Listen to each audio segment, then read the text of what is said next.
Je m'appelle Antoine Moreno, je suis maître donc de ICO, chien guide de l'école de Paris.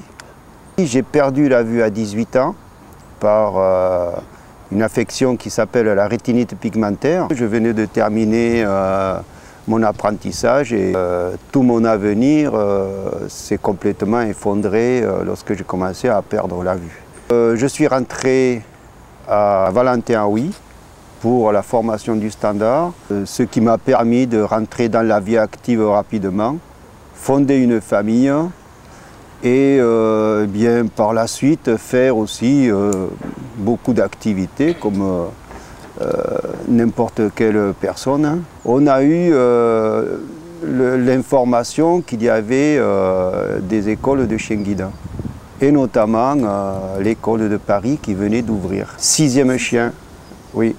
Parce que le premier chien, c'est un chien Chica qu'on m'avait, un chiot qu'on m'avait offert. ICO, c'est mes yeux, c'est mon premier compagnon. Et c'est vrai que nous devenons tellement fusionnels que c'est un couple qui marche ensemble. Le jour où que le chien n'est pas là, eh bien, il manque quelque chose, un élément.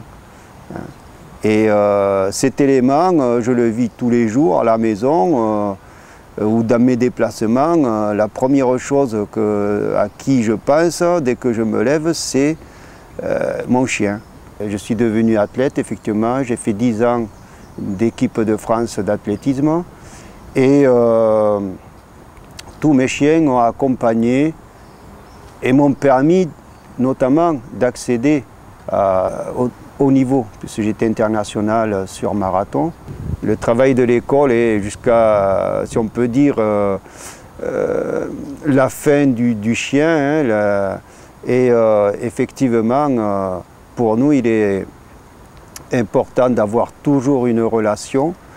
Nous pensons et nous avons des projets ensemble pour que les personnes puissent venir à l'école faire de la détente, ce qui existe déjà en question de promenade, mais également aussi avec, par exemple, du tandem, faire que le chien se dépense autrement, que la personne découvre, par exemple, le tandem, le vélo, hein, chose que tous les déficients visuels et tous les aveugles ne font pas, malgré que ce soit relativement à leur portée, et de pouvoir également aussi corriger certaines choses qu'on peut avoir des habitudes qui ne restent pas dans l'école. Par exemple, si on ne fait pas attention, le chien peut aussi renifler.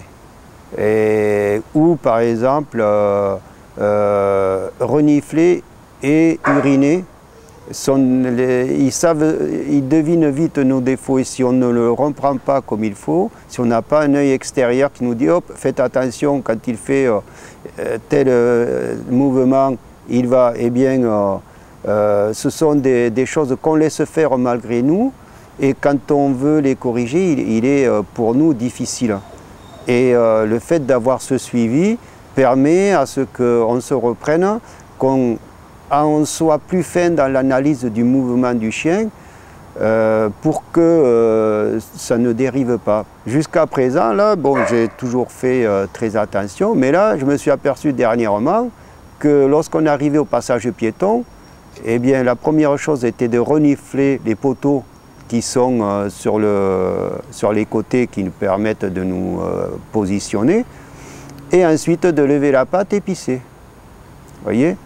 Et là maintenant, eh bien, grâce à ce travail de suivi, eh bien, je fais beaucoup plus attention parce qu'on me l'a dit, et ton chien il a tel comportement, donc ça nous a permis de corriger à tous les deux.